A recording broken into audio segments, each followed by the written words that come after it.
This is Dr. Rob Harder with the Nonprofit Leadership Podcast, Making Your World Better. What does it take to be an effective nonprofit leader today? What are the biggest challenges? What are the biggest obstacles? How should nonprofits fundraise in an economy that is constantly changing? All of these reasons combined led me to start this show. And it's my hope that through this series, people can learn not only what it takes to be an effective nonprofit organization, but to hear from effective leaders who are successfully making a positive impact in their communities. We hope you enjoy the show, as together we hear how they are making their world better.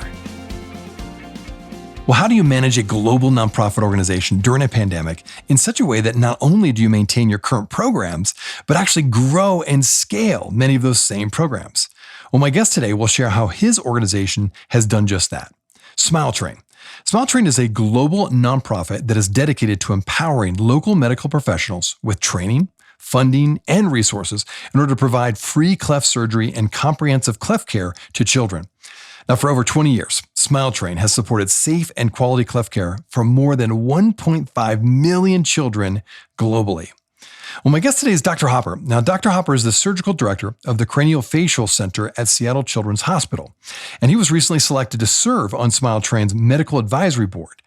And he's going to talk about how SmileTrain's unique program model that utilizes local medical professionals really helps them scale their programs quickly and efficiently. And Dr. Hopper will also share how SmileTrain's clear mission and stellar organizational reputation has helped them to expand their services to 87 countries. Enjoy today's show.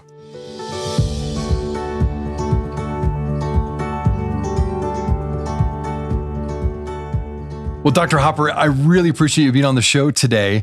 I'm excited to introduce the SmileTrain organization to my listeners. As a quick overview, SmileTrain's sustainable model empowers local medical professionals with training and with funding and resources in order to provide free cleft surgery and comprehensive cleft care to children globally. In fact, for over 20 years now, the SmileTrain has been supporting safe and quality cleft care for more than 1.5 million globally. That's incredible to have 1.5 million children that you've already impacted. So I'm really glad to have you on the show, and I want my listeners to check out more about this organization because I've been very impressed with this. So Dr. Hopper, maybe talk about your role at SmileTrain. How long have you worked with them, and what has stood out as the most surprising aspect of your work so far? Well, thanks, Rob, first of all, for this kind invitation. I really enjoyed being able to join your podcast today. So my name is Richard Hopper. I've been a member of SmileTrain now for 4 years as a member of the Global Medical Advisory Board, which is the medical board that provides clinical advice to SmileTrain as it relates to safety and quality. Been that since 2017. I had to look to figure out how long it's been. The 4 years have just flown by. It's been very exciting and very engaging, and I'm looking forward to more years to come. Most surprising thing, I would say the most surprising thing that I've learned over the past 4 years has been the degree of global engagement that SmileTrain has been able to generate. Every person that I interact with across the world that as it relates to SmileTrain is just always on the same page, always with the same mission, always ready to move forward. It's really a positive global experience. Now, I'm really glad to hear that. It's always good to know that there's been a positive experience for any staff member on a nonprofit organization. And now, one of the strengths of SmileTrain has been how you as an entity have been able to scale your outreach and reach so many kids. And a big part of that, as I understand it anyway, has been your sustainable model of empowering local medical professionals to provide these surgeries. So talk about your model a bit and why has it been so successful in your opinion? Yeah, what attracted me to SmileTrain when they approached me to join the global MAB was that it really wasn't a mission delivery model. I hadn't been a part of that in the past, but my passion before joining SmileTrain was partnering with local providers. But to be able to do that on the scale that SmileTrain did, it was just incredibly attractive. So I accepted their offer. So, but it is more than just this, this concept of teaching a person to fish, as opposed to selling them the fish or providing the fish. It really is how to be able to make that comprehensive and make it a continuous pursuit of quality and improvement. So it's not just creating a sustainable model that is stuck in one rut. SmileTrain is constantly changing, constantly evolving, and that's exhilarating. And it's exhilarating for everyone, not just people on the global MAB, but right down to the local provider. And that's why I think it is sustainable, because everybody's just sharing in that energy. That's so great to hear. And I think, as you train these localized leaders, and it's been certainly a critical aspect of your success, how do you go about selecting local leaders and what does that training entail? And the reason I'm asking this question is because I believe that, as nonprofit leaders are listening, whether they extend their outreach globally or if they're just locally doing something in their city, community, or state, there's something about your model that really does resonate well in that you're investing in local leadership and therefore you can scale, you can reach so many more people. So talk about maybe the mechanics of that. How do you select them? How do you train them? And what are maybe some of the things you've learned along the way? Yeah, I have to give the credit to Suzanne Schaefer, our CEO, and her director group for the selection, because they're really the ones that are inviting people and supporting them, and then creating change when change needs to take place. And I think that's the critical piece. Is nothing is stayed or kind of moldy at Smile Train. It's always improving. So first of all, it is reputation. So they have presence around the world at conferences and congresses. They see the people that are international and national leaders, and they will take interest in them and approach them and get to know them. But like any nonprofit leader knows, if you just purely base your leadership team on reputation, you may get people that are either overextended or really not fully engaged, or maybe just surprising in how little they can provide the organization. So if that starts to happen, there will be change. And so people have come and gone on the Global Medical Advisory Board, and it keeps it exciting. So it's a combination of reputation, but it really is based on ability and engagement. It is a Confucianism kind of system based on ability. Well, excellent. And related to this podcast is dedicated to nonprofit leaders. And a key part to growing any nonprofit is recruiting, training, and retaining, of course, good staff, first of all, but also good volunteers. Sounds like you've done that really well. Obviously, you've been with them for 4 years and you love it. What about Smile Train has been able to keep people like yourself engaged, feeling well trained, feeling well equipped? And obviously you're doing that with local leaders too throughout the world. So talk about that a little bit, about internally with your staff and your volunteers. Yeah, I've thought of that, and I really think that Smile Train rests on the core foundations of any good, solid business. So you were talking about a nonprofit here, so it's the same mechanism that really makes a profitable business successful, and that is a very clear mission that everyone believes in, values that people share, and engagement. And so Smile Train's mission is clear. It's nobody questions it. It's safe, affordable, and comprehensive care to these kids that, again, have a deformity that is visual but is incredibly functional. People have to remember that. So you straight there, you have people that want to make a difference. And then the values that Smile Train has comes right from the leadership. So anytime I'm on a board meeting with senior leaders, I feel that flexibility, the innovation, the sensitivity, the empathy, which everyone throughout the organization feels. So it's not just lip service to those two things, missions and mission statement, value and vision. But that really is what the strength of Smile Train. The vision is also clear. We're going to keep on doing things better every single year. We'll be right back. Hey, friends. Thanks so much for listening to the Nonprofit Leadership Podcast. If this is your first time listening to us, I want to make sure you're aware of a whole group of other episodes with fascinating guests that I previously interviewed. Just go to our website, nonprofitleadershippodcast.org. There you'll find numerous interviews of nonprofit leaders from all over the country and even from different countries, all trying to make their world better. I also want to encourage you to like, subscribe, and share this podcast with others. This will help us get this great content out to more nonprofit leaders just like you.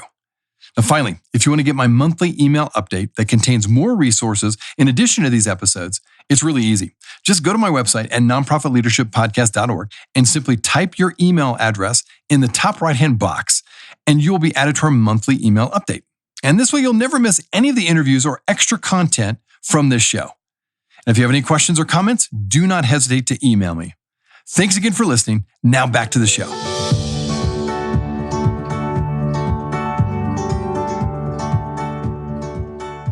I really like hearing that. And I want to kind of build off of that because of your role and what you do here. I often ask my guests about the nonprofit sector specifically, and is there something unique about it? And as I think about Smile Train, the fact that they are a nonprofit organization, but of course they work with government entities, they work with the for-profit world, certainly hospitals and experts and various medical practices and whatnot. How do you feel like Smile Train has carved out their niche as a nonprofit where people like government agencies and other doctors and for-profit hospitals, for example, want to work with them? Is it because of their expertise, or is it, you mentioned the mission's so clear? Why do you think they've really been able to, as a nonprofit specifically, been able to do so much good and build so many networks so that they can actually reach so many more kids? Reputation. So once you have a global reputation, which again has taken 20 years to build, but once you have that and you maintain it, that gets you to the table. But I think once they're at the table with the government entities, the university and the hospital entities, it's understanding the business that the person on the other side of the table is running. They always craft it from the context of understanding like for example, Comfa Noche Hospital in Kumasi. When they'll meet with their CEO, and they will understand that CEO's challenges, limitations, opportunities, and priorities. So again, it's that shared understanding I think is critical. Well said. And, a question for you. This is maybe a little beyond the scope of just what you do in your role, but do you think the fact that Smile Train is a nonprofit, is there any advantage that they have not, say, moved to becoming a for-profit, or even just said, we're going to disband and we're just going to give all this to the government? Is there something unique about the fact that they're a nonprofit, do you think, that actually enhances their ability to do what they do?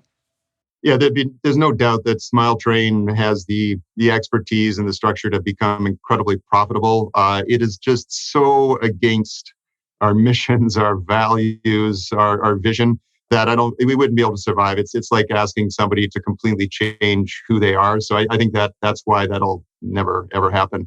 The reason I don't think it would be helpful is that the shareholders of Smile Train are donors. There are people putting in $5 here, $10 here. There's definitely corporations putting in, larger sums, but it is people that need to know that their money is being put to good use. And so that's why we're successful as a nonprofit, is that the people that are donating the money know that we're using the money wisely and safely and effectively. So yeah, I think it's a very sustainable model, and I don't think we're going to change it because it's not, it's really hard to improve. It's great. Good ringing endorsement again for Smile Train and how they've done their business. Okay, so leadership, it's a lot of what we talk about on this podcast. What have been some of your biggest leadership challenges when it comes to expanding the reach of your services to more communities? And how have you overcome them, or how has Smile Train overcome them as a corporation / nonprofit? Yeah. So as one of the members of the Global Medical Advisory Board, we get put on different tasks. And I would say that there's actually two that were challenging that come to mind. One was how to get a global consensus of the age that a certain surgery would take place. So there's something called a cleft palate surgery, which is repairing the roof of the mouth of a child so that they can speak, which obviously communication is critical. But what we found from our data is that, and again, Smile Train is constantly collecting data, constantly checking quality, that if the surgery was done less than 6 months of age, the risk of a complication was significantly higher. So we see the data, but then how do you get a global consensus? So some organizations may say, look, we're just going to draw the line. As of tomorrow, every surgery has to be done after the age of 6 months. Smile Train didn't do that. They got Larry Ollier, the chairman of the Global Medical Advisory Board. They got Dr. Ollier, the chairman of the Medical Advisory Board, and myself to meet with each and every leader of the local medical advisory council. So Smile Train has these local MACs in India and Philippines, in Latin America. And we took our time hearing their challenges, what would be the pushback from their surgeons as to doing the surgery at a later age. And slowly by slowly, we got a group consensus. And once we had it, then we could again say, okay, as of tomorrow, it's going to change, and we got no pushback. It was amazing how quickly that happened, though. That took place. That whole process took place within 6 weeks with the coordination that Smile Train was able to offer. No, well done. Glad to hear that. Well, okay, COVID, obviously it's impacted all of us, but I think particularly you are particularly vulnerable, if you will, to the COVID impact because you're a healthcare organization and you're globally focused. And so talk about the impact that COVID has had and how have you worked through that? And what is it looking like for you, say, over the next 6 months or even year in terms of being able to expand or even maybe possibly retract because of COVID? Yeah, and again, that shows the strength of a nonprofit. So I remember vividly, when COVID really hit, and it was clear that it was going to be a worldwide pandemic, and Smile Train didn't start pushing its business forward and saying, "Look, we got to keep on doing the number of clefts. We got to show our volumes." They knew their donors were going to understand that we needed to not pause our business, but change our business, and so there was a complete shift in our priorities. Our priorities were then to provide Purell, masks, oxygen, all the critical things that a hospital facing a COVID crisis was going to need. And the cleft repairs were secondary. We had to accept that even though our mission was cleft repair, we had to say our mission had to change. So it did, and we were nervous that was going to have a big impact, a negative impact on the funds flow and the viability of the organization. It had the complete opposite effect. There was increased engagement, increased support. The rebound of the numbers once it was safe to do so was incredible, and it really showed the resilience of the system. So yeah, you do have to change when things like COVID happen, but if you follow your values, the rebound can be remarkable, and you're stronger than you were before it happened. I'm really glad to hear that. We've talked a lot about holding to your values and avoiding mission drift, which sounds like both of you did hold your values, but you did have to shift your mission because of the pandemic, of course. Did you, and this gets into a little bit of a brass tacks question, but I think it's important. My listeners like hearing these things. So, okay, as you did that, my guess is maybe not everyone was okay with that. Like, whether it be a donor, a board member, and or a staff member. Could you talk about that? Not names, of course, but talk about, did you have some disgruntled staff or donors or board members that said, you know what, if you're going to shift gears, then I'm out because I'm in this organization. I support it because of what you do with cleft surgery. Was there any pushback like that, or was it pretty much everyone was on board with your shifts to address the pandemic? Everybody was on board, but I think it was because it was done in a very thoughtful way. So there was never a pushback at the board level or chair levels. That was everybody's in lockstep. This was a priority to keep everybody safe, including patients and providers. But our concern was obviously there were local providers that we empower on a day-to-day basis, not only to care for the patients, but that creates a funds flow that they are required to be able to do that. We were effectively stopping that. So we didn't want to stop the delivery of care and stop the funds at the same time. So the funds still flowed. So the providers were still supported. So it was seamless to them. So I think that was important, that when you do shift your mission, that you don't create a casualty that you can't recover from. And so Smile Train continued to invest in the providers, but then just the mission shift was at the patient level. So I think that, yeah, you're right. That's very important to recognize. No, that's a big difference, and I appreciate you just making that distinction. Okay, now, as you look at the rest of this year and into next year, what is your strategic plan in terms of growing and reaching more children for these life-changing surgeries? And how has COVID perhaps changed some of that in the meantime?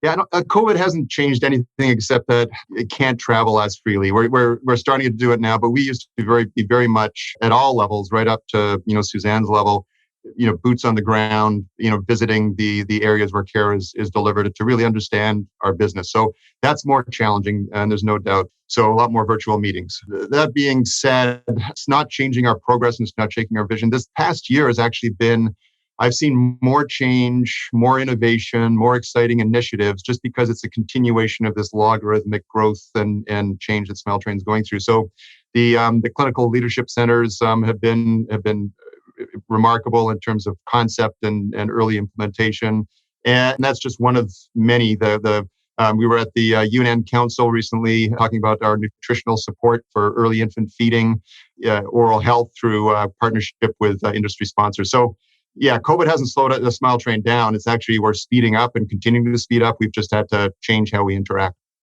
Well done. I mean, again, that's a good sign of a well-run organization. If you're moving forward and actually growing in momentum after a major worldwide pandemic, impressive. Well done. As you think about your biggest needs as an organization, again, Smile Train's needs, what are the biggest needs as you look into the future, even say the next year or two? Yeah, well, our model for the past 20 years has been empowering a local provider taking care of a patient. That's really the crux of our point of our sphere. That's what we do. And that's what we're going to continue to do because it's been so successful. But it's always been empowering things at the local level. It's been empowering a provider, or we grew into empowering a hospital. Now we have to start to empower regions. Because there's 1,000 hospitals across the globe that Smile Train supports and works with across 70 countries. That's a massive scale. So you can't just have that run out of an office in New York. You need to have centers of excellence within the regions, and that's where the CLC initiative, the Clinical Leadership Centers initiative, is critical because it will create a tiered level of leadership, of support at educational, clinical, and safety levels that will allow us to continue to scale. So we're now able to scale into more hospitals, more providers, more patients with that model. Well, again, this has been a fascinating conversation. I think for my listeners, you're going to definitely want to check out Smile Train. So Dr. Hopper, how can they find out more about you personally, and then also find out more about the organization Smile Train? Well, forget about knowing more about me. You can always Google seattlechildrens.org. But to learn more about Smile Train, it's just the at Smile Train for the Facebook, Twitter, Instagram. For any techie or gamers on your audience, www.cleftsim.org is access to a very fascinating simulation tool for cleft palate repair and lip repair. So if you're interested in learning more, you can just get on and actually kind of practice doing one yourself. And then, of course, big media presence right now. You'll be able to just Google Smile Train. But no, thanks for your interest, Rob. This has been a fantastic chance to chat. Yeah. Well, thanks again for all you're doing. It's obvious you're making a huge difference in literally millions of kids' lives. So thanks for all you're doing. Keep up the great work. And thanks for taking time to be on the show. Hey friends, I wanted you to know that this podcast can be found on both iTunes and Spotify. If you're wondering how to find it, just type in the words Nonprofit Leadership Podcast and this podcast should show up. We also encourage you, when you go on iTunes, let us know what you think. Give us a review. Give us a rating. We would love to hear what you think of this podcast, and your feedback will help expand this podcast to get it out to as many people as possible. You can also find other resources and interviews of past guests on my website, nonprofitleadershippodcast.org. Again, that website is nonprofitleadershippodcast.org. Thanks again for listening, and until next time, keep making your world better.